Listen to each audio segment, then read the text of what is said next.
તો દાહોદ જિલ્લા આંગણવાડી કર્મચારીઓએ યોજી વિશાળ રેલી, જેમાં પડતર માંગોને લઈને પ્રાંત અધિકારીને આવેદનપત્ર પણ આપ્યું. ગુજરાત આંગણવાડી કર્મચારી સંગઠનના નેજા હેઠળ આવેદનપત્ર આપવામાં આવ્યું, જેમાં વેતન વધારો, ઓનલાઈન કામગીરીનું ભારણ ઓછું કરવા માટે માંગ કરાઈ છે. દાહોદ શહેરના મુખ્ય માર્ગો પર નારેબાજી કરીને વિશાળ રેલી કાઢી. દાહોદની અંદર આંગણવાડીની વર્કર હેલ્પરબેને રેલી દ્વારા પ્રાંત સાહેબને આવેદનપત્ર આપ્યું છે.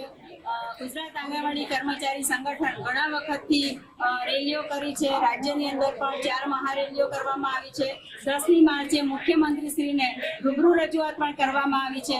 2022ની અંદર ગુજરાત સરકારે જે કોર કમિટી બનાવેલી હતી, એમાં વેતન વધારાની માંગણીમાં અમને જે આશ્વાસન આપેલું કે આવતા બજેટમાં અમે ચોક્કસ તમને પગાર વધારો આપીશું, પણ હજી સુધી એ માંગણીઓ અમારી પૂરી થઈ નથી. આજરોજ અમે જિલ્લામાં દરેક તાલુકામાંથી બહેનો આ સરને આવેદન આપવા આવ્યા હતા. અમારી માંગણી એટલી જ છે કે અમારા બજેટ 16 તારીખે છે, તો અમારે એમાં પગાર વધારો થાય અને જે અમારા સ્થાનિક થોડી રજૂઆતો છે એ કરવાની હતી, એ કરી છે. અમે નવી એપો આવતી રહી છે અને બધી બહેનોને કેવું છે કે ફોન અમુકના ચાલતા ના, મોબાઈલ ચાલતા ના હોય, નેટવર્ક આવતું ના હોય, અમુક તંત્રીય વિસ્તારો તે બહેનોને એટલી તકલીફ પડે છે કે બિચારા એમના ફોટા સેવ ના થાય કે તમારું આજુ કેમ નથી ખુલ્યું, એવીટી કેમ નથી થયું, એનસીએસ કેમ નથી થયું, એમ કરીને પછી મેસેજ કરે છે, ધાક ધમકીવાળા મેસેજ કરે છે. એટલે બહેનો